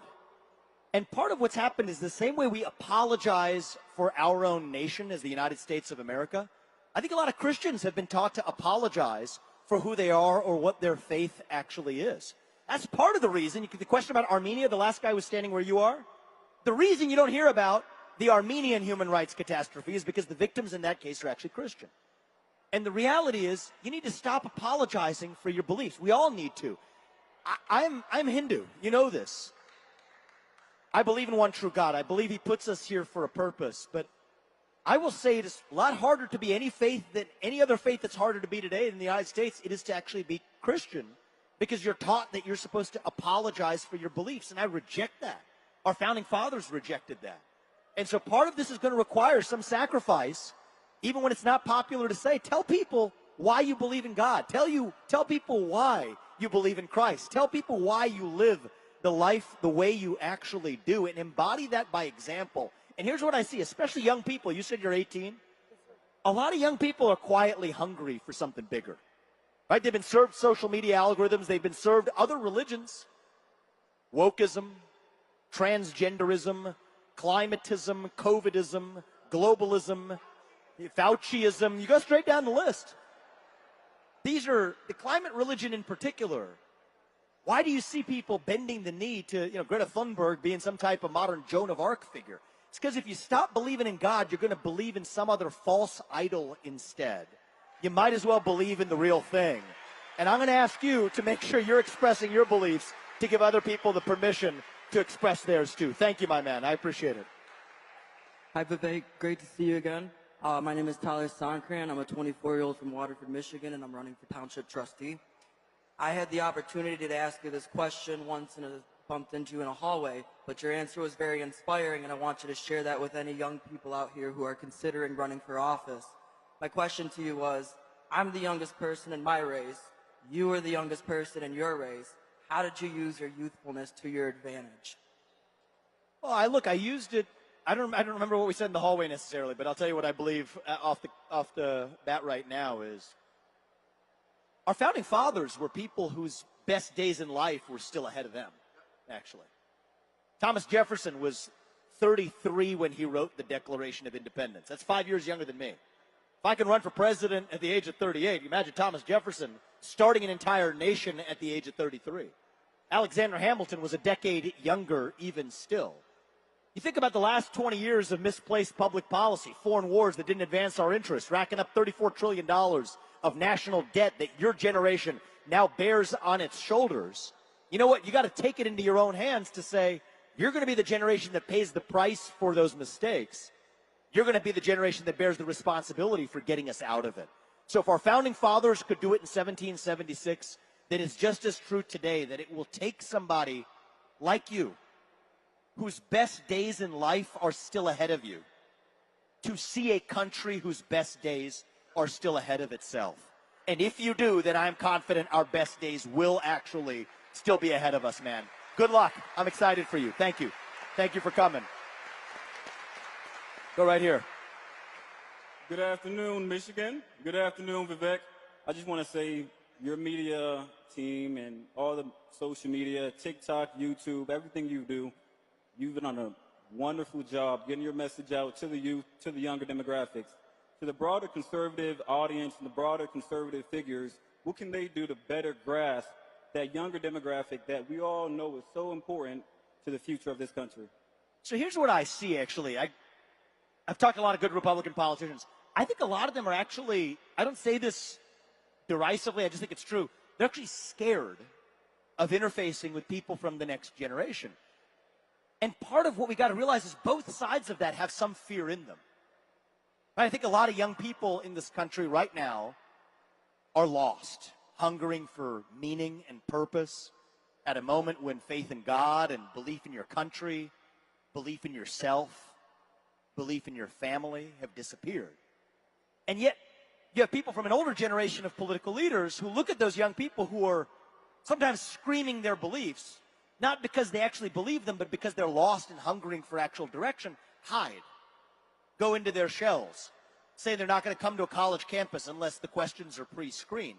And so I think that gets us into this vicious negative cycle. And so my answer to my fellow Republican leaders, you could say, I'd say tell the Democrats the same thing too, but this is for our own party, is show up where you're not supposed to. Show up without fear. If you want to lead a country, lead the entire country, young and old, black and white. Not 100% of people are going to agree with you, but that's okay. And that's what I respect about what Donald Trump's doing now in this phase of the campaign. Going to the South Bronx. Look at where this People's Convention here is right now, in the middle of hard blue Detroit, in the cities of this country. If you show up for the people will show back up for you. America First includes all Americans. And if we embrace that message, I think we have a chance to win this in a landslide. Thank you, man. I appreciate the question. So as someone who has grown up in the public school system, I'm about to enter my senior year, and I'm so sick and tired of seeing the corruption within administration and their willingness to bend over backward for these leftist ideals. What can I do to help stand up when it feels like everyone in power is so against me? Well, look, I think that a lot of the people elected to Congress, let's start with the rules of the road here. We have lost our sense of citizenship in this country. Right? We don't pledge allegiance to our own country anymore, not really. And that's why I stand by a position I adopted last year. I think every high school senior should be able to pass and should have to pass the same civics test that every immigrant has to pass to become a voting citizen of this country, and take the same oath of loyalty to the United States of America in order to become a full citizen of this country. Now, if you're in public office, I don't think that in any office, but certainly in public office leading this country, you can't have conflicting loyalties. You can't have a loyalty to your pocketbook while you're actually governing this country. End trading of individual stocks for the bureaucracy and for Congress. End lobbying for 10 years or more after you've left the government. You shouldn't be able to lobby that government. That's the source of the corruption. But here's my view is, and I don't think we should have dual citizenship for people who are serving in public office either. That's also something that's a touchy issue. But I believe in that. But I think what you're going to see is if we see our public officials demonstrate greater loyalty to our own citizens, then our citizens will actually start pledging loyalty and allegiance to our nation once again. And I think those two things are going to work together. So the first part comes first. Send somebody who's a real outsider into the White House, back to the White House this time around, and to clean the house this time. But then it's going to be bottom up, your generation to step up and say, okay, you guys are doing your part. Now as a young person, I'm going to step up and do mine and actually pledge allegiance to making the sacrifices needed to save our country. So thank you very much. I appreciate that question. Last two, and then I think we're done. First time I saw you, you were going to Pizza Ranch on your campaign. Got me hooked into politics. I've been listening to podcasts every day ever since. Where can I build experience to go into politics in the future? I would say don't worry about building your experience to go into politics. Build the muscle of figuring out how you succeed in any way, inside politics or out. You see, this is the thing that we fall into the trap of sometimes. I've fallen into this trap. Every one of you here, 2,000 of you in the audience right now, every one of you has your own God-given gifts. They're not the same as the person sitting next to you. They're not the same as me, and they're not the same as you. Figure out what is your unique God-given gift. Look yourself in the mirror tonight when you go home and say, what gifts have I been given that nobody else has? And then figure out how you use those gifts to do what is right for this country and for yourself in the short time you're given. You do that, you know what? You could drive your change through politics. It might be through business. It might be through university education. We're going to need to fix all of them to save this country, and I'm going to count on you to get that job done, man. Thank you very much. We'll come right here. Hi, welcome to Detroit. I'm a Metro Detroit homegirl. I work for one of the big three with the UAW, and I would really like you to take this opportunity to explain to my union brothers and sisters how illegal immigration hurts our industry, hurts our jobs, and why they should turn to the Republican Party instead of staying with the Democrats as the UAW tells us to. Sure, and the real people we need to be picketing are the people in charge of the current federal government that have given us the flailing economy that leaves every one of those union members holding the bag. So here's my message is, it's not to the union leadership, but to the union membership of this country. Illegal mass migration is eroding our national foundation of who we are. We got the rule of law thrown out the window. But all of those open American jobs are now actually being taken by people who crossed this border illegally rather than those who worked hard and got it done the right way around. So will you agree with the Republican Party on every element of its policy plank? Of course not. That's fine. You don't have to agree with 100% of what Donald Trump says or what the Republican Party says to be able to still say that, you know what, that's the party that's standing for American citizens in this country. You as union members are our fellow citizens, and America First means putting the citizens of our country, including those union members, first. That's my message to your brothers and sisters. And thank you for asking that. Thank you. Okay. Thank you. Right there. We got a question right there. One last question. Yes. Hi, I'm from Hilliard, Ohio, right next to you guys, actually. And I just want to say thank you for coming and really appreciate everything you guys do. My question is very simply, I'm 21, and how can I help out in this election cycle? I'm volunteering for Bernie Moreno's campaign for U.S. Senate, and I know he's a great guy, but what else can I do to help out? Well, thank you, man. What's your name? My Ohio native. Evan. Evan.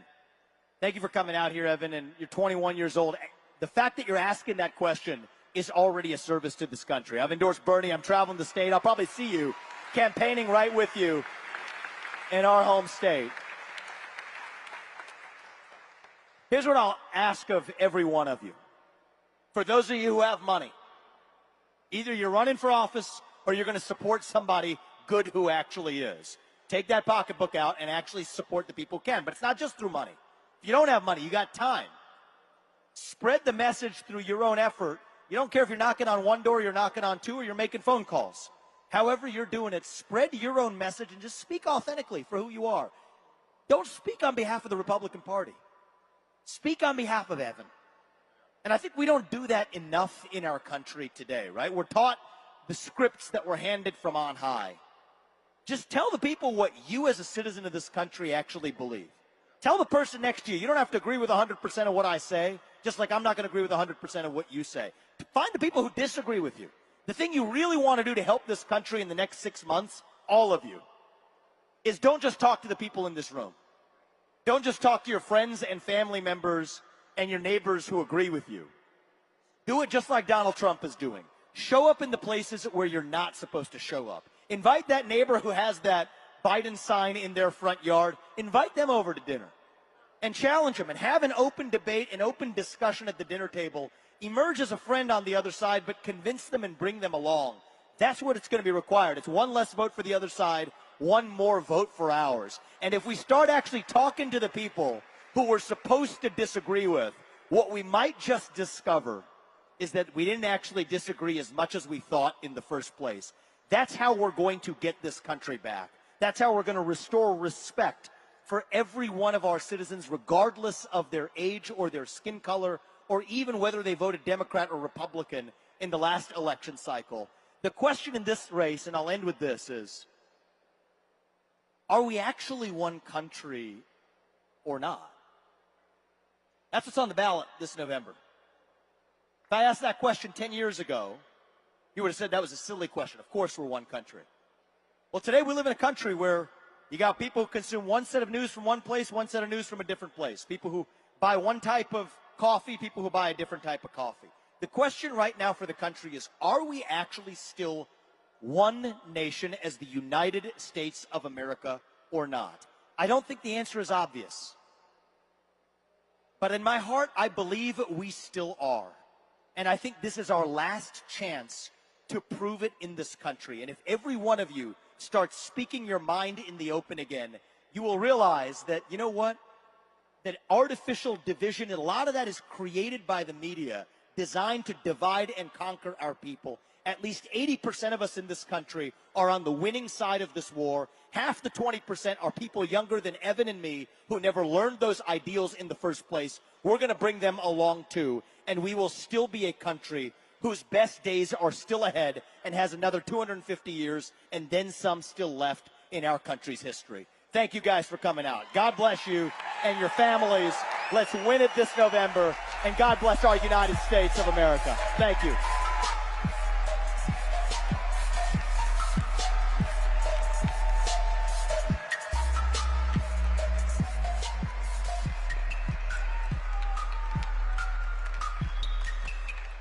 One more time for Vivek Ramaswamy. How great was that?